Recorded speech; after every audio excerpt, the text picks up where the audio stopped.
He rebuilt the house that Ruth built, and the Bronx Terminal Market was built while he was Bronx Borough President.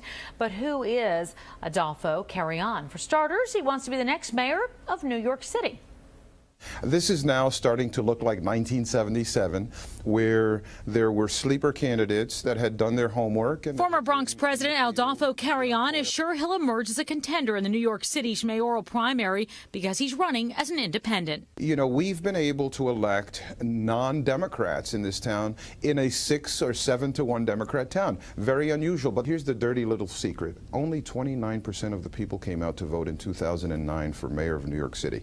So there's this sleeping giant out there. And this is perfect for my candidacy as an independent. Here, you know, I'm somebody who has a proven record. And that record includes the construction of the new Yankee Stadium and the Bronx Terminal Market. But CARRIÓN says housing for money-making enterprises can always be built, but housing for New York's residents remains a problem that must be fixed. You said in part, we can't keep throwing money at a housing policy that concentrates poor families in massive housing projects and hopes for the best. Absolutely. First thing you would do to turn that around as mayor? Day one, I declare a housing emergency in New York. We have a 2% vacancy rate. It's a seller's market.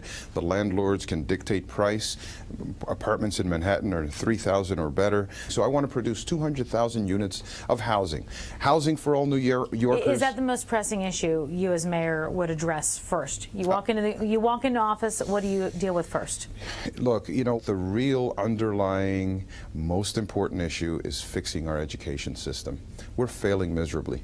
Less than 30% of the kids are graduating and ready to go to work or college. That's a crisis.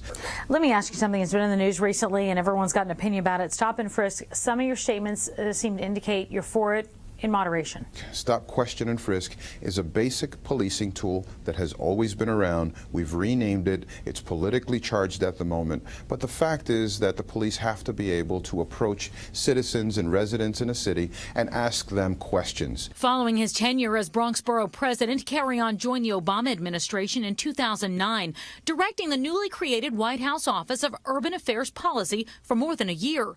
The opportunity gave him special insight into the presidency and the president. It is the promise of America. It is the magic of this place. So, you know, what it gave to me was inspiration about who we are and can be to the world. You chose to follow your father's path, is that right, by being a Protestant minister? I was a youth pastor in my earlier days, and my dad, I grew up in the shadow of really a real great man of God. I mean, for real. This guy's not just a preacher, reverend. He had a passion for community. So I grew up in this environment of really wanting to wrap my arms around my community and say, you know, where's the need that I could answer? Where are the solutions we can come up with for people's lives? That's what I learned, and that's what I've done with my life. CARRIÓN says his 3 favorite presidents are Lincoln, Kennedy, and Obama. His favorite mayor of New York is Ed Koch, but CARRIÓN's least favorite mayor. Always a tough one, right? Oh, the boy. favorites are so much easier. That is tough. You know, I'm gonna go back and say, because it doesn't cost me anything, Abraham Beam. And I think the reason I would say that is because he shepherded us into a really bad period. What we ended up with during that period was this sense of timidity that the city could not be managed. And God knows this city can be managed.